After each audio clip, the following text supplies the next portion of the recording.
Assalamu alaikum dear students. Welcome to our YouTube channel CID Engineering Academy. So in today's video we will discuss another exercise problem from the topic sharing stress. So we have question number 116.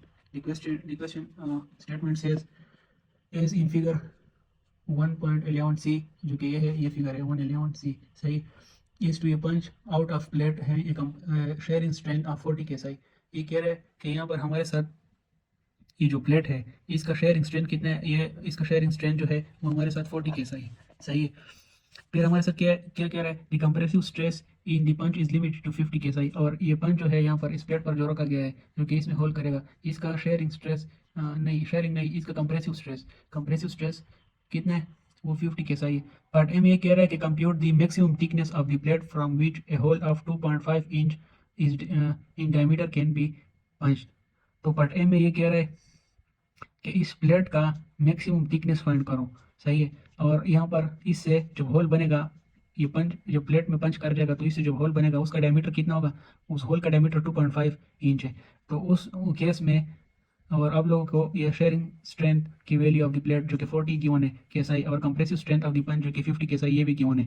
तो कह रहा है कि ये इस case में आप लोग मैक्सिमम थिकनेस फाइंड करो यहाँ पर इस प्लेट का सही है। ये हम देखते हैं किस तरह फाइंड होता है। दूसरे केस में कहता है कि अगर इस प्लेट का थिकनेस जो है वो हम रिड्यूस करें सही है 0.25 तक ले आए।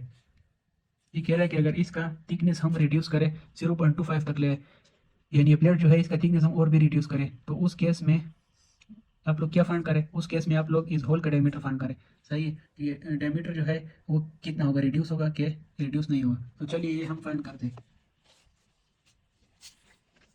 अच्छा डियर स्टूडेंट, तो यहाँ पर हमारे साथ ये गिवन डेटा मैंने पहले से लिखा हुआ है सही है। ये गिवन डेटा जो है ये मैंने पहले से ही लिखा है। डेटा जो है ये share strength of the plate है, इस प्लेट का शेयर स्ट्रेंथ है जो कि 40 के सही है। ये कंप्रेसिव स्ट्रेंथ जो है ये नॉर्मल यहाँ पर नॉर्मल स्ट्रेसेस पैदा हो रहे हैं ठीक है इस पंच में। तो इसका स्ट्रेंथ कितना है, कंप्रेसिव स्ट्रेंथ इस पंच का वो 50 के सही है। Diameter of the hole of the plate यहाँ पर जो होल होगा उसका डायमीटर कितना होगा, जब ये पंच कर जाएगा तो उसका होल का डायमीटर 2.5 इंच होगा।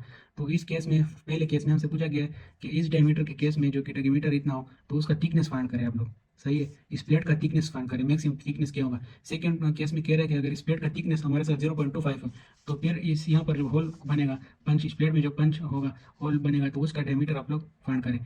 तो पहले हमने थिकनेस फाइंड करनी है, दूसरे हमने डायमीटर फाइंड करना है। तो अगर हम पहले पार्ट की तरफ आए तो देखो यहाँ पर मैंने थिकनेस फाइंड करना है सही है। मेरे पास फार्मूला क्या है, शेयरिंग स्ट्रेस का टा इज इक्वल टू वी जो कि फोर्स के बराबर है डिवाइडेड बाय एरिया।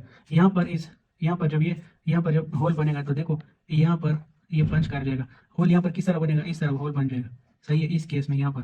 तो यहाँ पर इसका एरिया किस तरह होगा, ये वाला एरिया होगा ठीक है। ये वाला एरिया ये किस चीज़ के बराबर है, ये हमारे पास बराबर है पाई डी टी। तो यहाँ पर मैं क्या लिख सकता हूँ, tau is equal to V divided by pi D T. तो देखो डियर स्टूडेंट्स इस फार्मूले से मैं क्या निकाल सकता हूँ, थिकनेस। ये थिकनेस तो मैं निकाल सकता हूँ, डायमीटर भी हमारे पास है 2.5 और share strength of the plate हमारे साथ कितना है वो 40 के सही है। लेकिन इस केस में हमारे पास ये फोर्स जो है ये हमें मालूम नहीं है कि यहाँ पर मैं फोर्स की कौन सी वैल्यू डालूँ।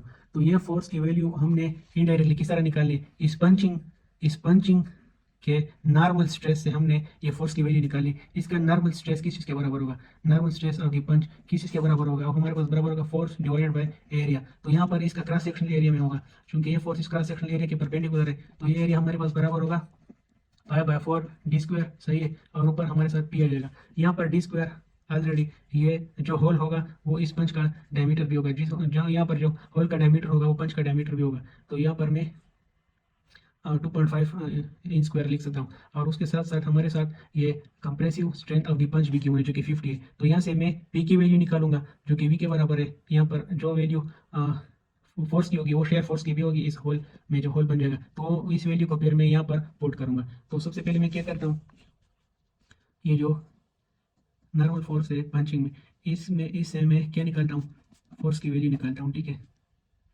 एरिया इस केस में हमारे पास बराबर है पाई बाय 4 2.5 स्क्वायर, क्योंकि डी है यहाँ पर इसका डायमीटर वो होगा जो होल का होगा, होल का 2.5 है तो इसका डायमीटर भी यही होगा, क्योंकि जितना पंच होगा इतना ही होल कर सकेगा। अच्छा स्टूडेंट, तो यहाँ पर मैंने पी फाइंड करना है, यहाँ पर पी क्या हो जाएगा, इधर मल्टीप्लाई हो जाएगा। तो P is equal to shear strength of the punch कितना है 50 मल्टीप्लाई बाय 5 बाय 4 इंटू 2.5 जो कि डी है ये डी स्क्वायर हो जाएगा। तो इससे हमारे पास कैलकुलेटर के जरिए जब हम करते हैं इससे हमारे पास फोर्स की वैल्यू कितनी होगी, वो हमारे पास आ जाएगी 78.125 बाय किप्स। सही है, क्योंकि एक वैल्यू केसाई में है तो इसलिए मैंने केसाई में ओरिजिन स्क्वायर है तो किप्स आ गया। सही है।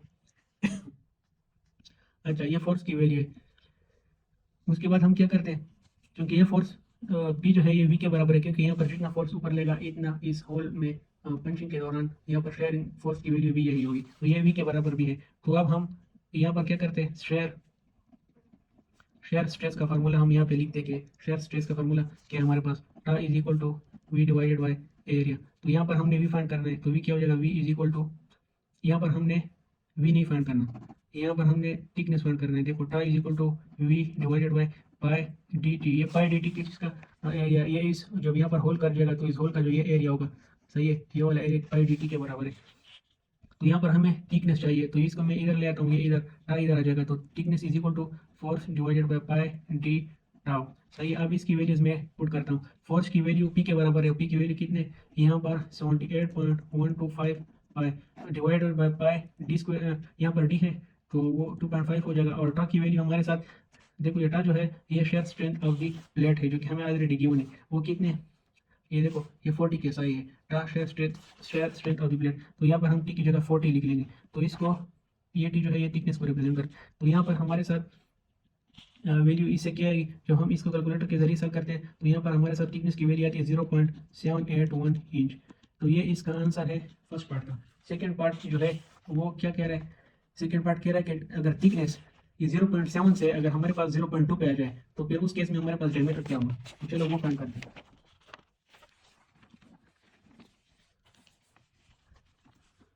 यहाँ पर ये जो सेकेंड पार्ट है उसमें कह रहा है कि आप लोग फाइंड करें diameter of the smallest whole.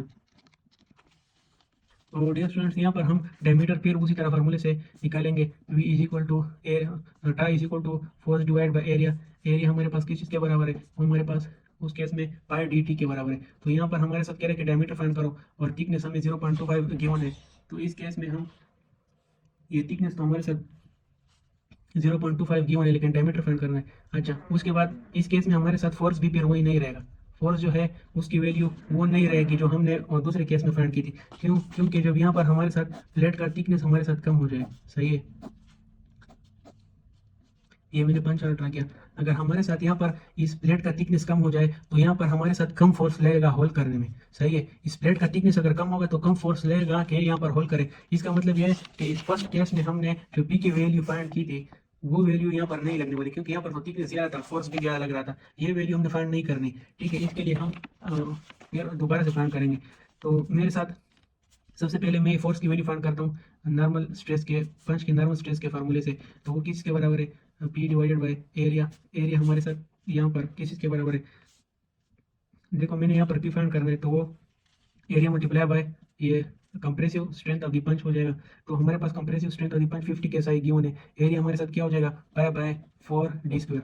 अब ये डी जो है ये हमारे साथ अभी गिवन नहीं है कि यहाँ पर हमारे पास कितना डी, क्यों, क्योंकि जब ये थिकनेस ऑफ द प्लेट कम होगा, सही है, थिकनेस कम होगा तो इस होल यहाँ पर जब होल बनेगा तो वो भी हमारे साथ उसकी डायमीटर कम होगी। और उसके साथ साथ ये पंच की डायमीटर जो है ये गिवन नहीं है, यानी यहाँ पर जब होल होगा तो उसके डायमीटर की वैल्यू भी छोटी होगी। सही, ये डायमीटर तो हमने फाइंड करना है ना, diameter of the smallest hole, ये हमारे पास अननोन है। तो ये हमारे पास फोर्स की वैल्यू हो गई, इससे हमारे पास क्या आंसर आता है, P is equal to calculator के जरिए हम कर रहे हैं तो 12.5 पाई डी स्क्वायर, इससे आंसर आता है। अब इस पी की वैल्यू को आप लोग पुट करो इस फार्मूले में।